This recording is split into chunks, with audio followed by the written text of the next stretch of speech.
Gazeta Esportiva. Oferecimento gazetaesportiva.com. Muito além dos 90 minutos.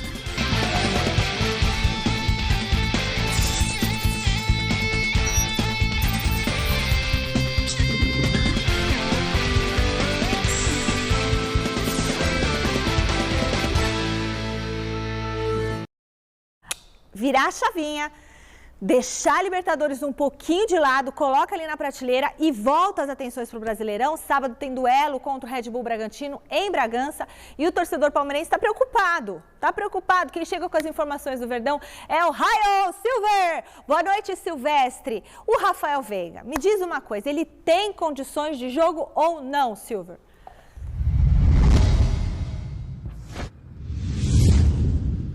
Boa noite, Michele. Boa noite, time Gazeta Esportiva. Ainda não, Michele. O Palmeiras, a comunicação do Verdão emitiu uma nota nas últimas horas para a imprensa dizendo que o Veiga, aquela coisa básica, né, bem superficial, o Veiga torceu o tornozelo direito, está em tratamento no núcleo de performance e saúde aqui da Academia de Futebol, sem prazo para retorno. Claro que eu fui atrás de uma informação um pouco mais profunda, dei uma fuçada nessa história, acionei minhas fontes e pessoas próximas ao Rafael Veiga me disseram o seguinte, algumas coisinhas extras aí. O Rafael Veiga está fazendo tratamento intensivo para tentar ficar à disposição para o jogo de terça contra o Atlético Paranaense, Allianz Parque, vale a vaga na final da Libertadores. Para sábado, esqueça, não dá. Outras situações, ele não rompeu os ligamentos do tornozelo, mas quase. Ele não teve fratura, mas quase. Pé tá inchado. E é difícil que ele consiga ficar à disposição do Abel, mas ainda é tratado como dúvida para o jogo contra o Furacão. Quem está voltando ao time, ou 2 jogadores estão voltando ao time, né, desde que o Abel queira escalá-los, o Gustavo Scarpa, que cumpriu a automática pela expulsão na Libertadores no jogo de ida contra o Atlético na Arena da Baixada. O Scarpa deve fazer a função do Veiga no meio de campo, mais centralizado contra o Bragantino, sábado pelo Campeonato Brasileiro. E talvez repita a dose na terça-feira, se não der para o Rafael Veiga, o Scarpa ocupando essa peça do meio campo mais centralizada, fazendo a função do Veiga. Outro que volta no sábado, mas não na terça, é o Danilo. Danilo tem 2 jogos de suspensão para cumprir na Libertadores. Cumpriu o primeiro, não joga a volta contra o Furacão, mas vai jogar certamente contra o Bragantino. Aliás, um jogo especial para o Danilo, porque foi lá em Bragança Paulista, na terra da linguiça, que ele estreou 2 anos atrás, em 2020, como profissa. Foi o primeiro jogo de profissional dele, vestindo a camisa do Palmeiras, venceu por 2-1.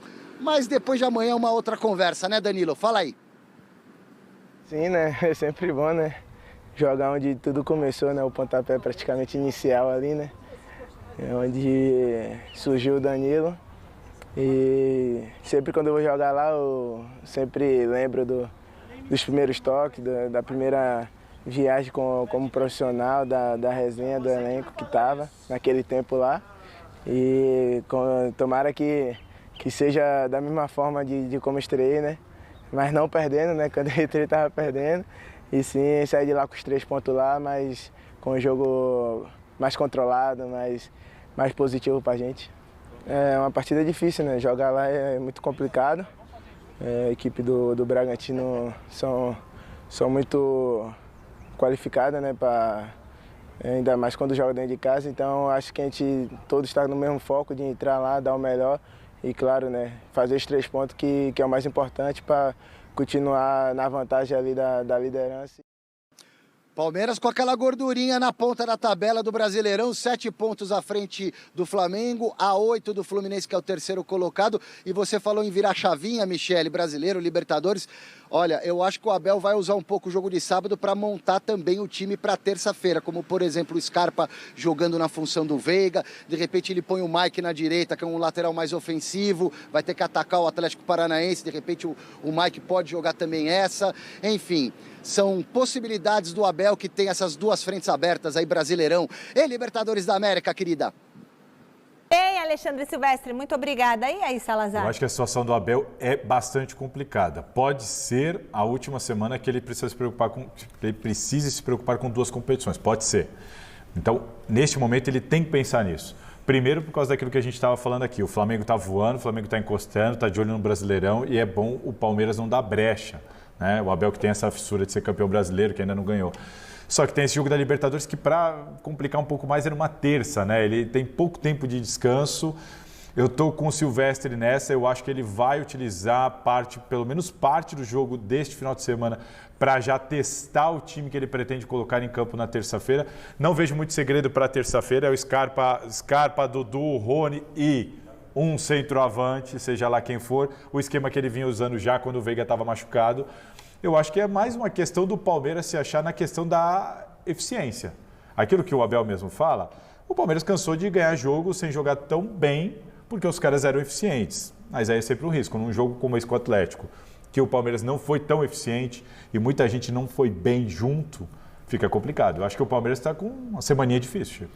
Sem dúvida nenhuma, concordo com o Silvestre e com você também. É evidente o desgaste do Palmeiras, né? Evidente. Os jogadores chegaram no pico, eu acho, né? O pico máximo do esforço técnico, tático e físico. E a gente começa a ver a diferença do banco para o time titular, já começa a ver a diferença, né? Como é grande. Sai um, entra outro e não é a mesma coisa. Né? É mais ou menos que nem o time do VP, né? Que, pelo amor de Deus, só tem 11, né? Não tem mais que isso. Então, o cara, ele sabe que o time não vai render, mas ele é obrigado a pôr porque os caras não aguentam mais. E o Abel está vivendo um drama parecido. E quem diria que o Palmeiras fosse chegar na hora da decisão e faltasse gasolina, né?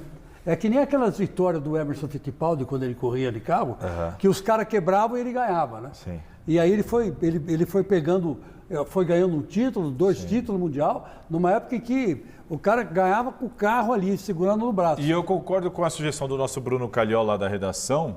Eu entendo que ele deveria colocar o Endrick nesse jogo do final de semana. Se o Endrick fosse bem, botar o Endrick na terça-feira. O Primo está pensando nisso em casa. Não acho que ele vai fazer isso, mas ele não vai fazer isso de jeito nenhum. Ele fez isso em 2012 com o Romarinho. O me ligou aqui e falou, Endrick. Eu queria ver o Endrick jogando. Hora de festa no Gazeta Esportiva. Gazeta Esportiva. Oferecimento.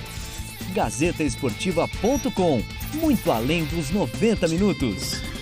Somos milhões que acreditam até o último segundo. Milhões que apoiam e empurram o Palmeiras em qualquer circunstância.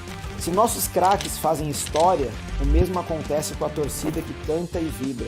Começamos o ano com 40 mil avantes e agora somos 80 mil.